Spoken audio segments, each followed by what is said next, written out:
নিরাপত্তা রক্ষীদের চোখে ধুলো দিয়ে পালিয়ে গেল দুর্ধর্ষ এনএলএফটি জঙ্গি। নিরাপত্তার দায়িত্বে থাকা অফিসারদের বিরুদ্ধে গাফিলতির অভিযোগ।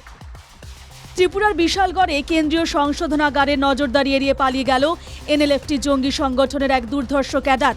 সিপাহীজলা জেলার কেন্দ্রীয় সংশোধনাগার থেকে জঙ্গির পালিয়ে যাবার পর শুরু হয়েছে দৌড়ঝাঁপ। তবে ঘটনাটি নিয়ে জেল কর্তৃপক্ষের মুখে কুলুপ। বিশালগড় কেন্দ্রীয় সংশোধনাগারে নিরাপত্তা ব্যবস্থায় বড়সড় ফাঁক।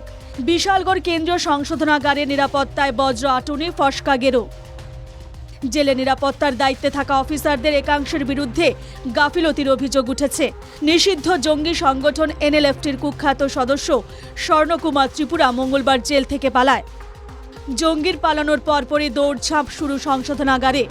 ছুটে গেলেন জেলা শাসক, পুলিশ সুপার সহ উচ্চপদস্থ কর্তারা। চাঞ্চল্যকর এই ঘটনাটিকে চেপে যাওয়ার চেষ্টা একাংশ জেল কর্তার। খবর পেয়ে কেন্দ্রীয় কারাগার চত্বরে সাংবাদিকরা পৌঁছলে একাংশ নিরাপত্তা কর্মী জেলের বাইরের ছবি তুলতেও বাধা দেন। কিন্তু ঘটনাটি নিয়ে কোনো উচ্চবাচ্য করেননি জেল কর্তৃপক্ষ। স্বর্ণকুমার ত্রিপুরা 2016 সালে বিশালগড় কেন্দ্রীয় সংশোধনাগার থেকে পালিয়েছিল। 2022 সালের জানুয়ারি মাসে কাঞ্চনপুর জেল থেকেও সে পালায়। স্বর্ণকুমার ত্রিপুরার মতো দুর্ধর্ষ এক জঙ্গির প্রতি নিরাপত্তা রক্ষীদের যে সতর্ক নজর ছিল না তা বলাই বাহুল্য। ফের তাকে আটক করতে পারবে কি পুলিশ? এটাই এখন লাখ টাকার প্রশ্ন।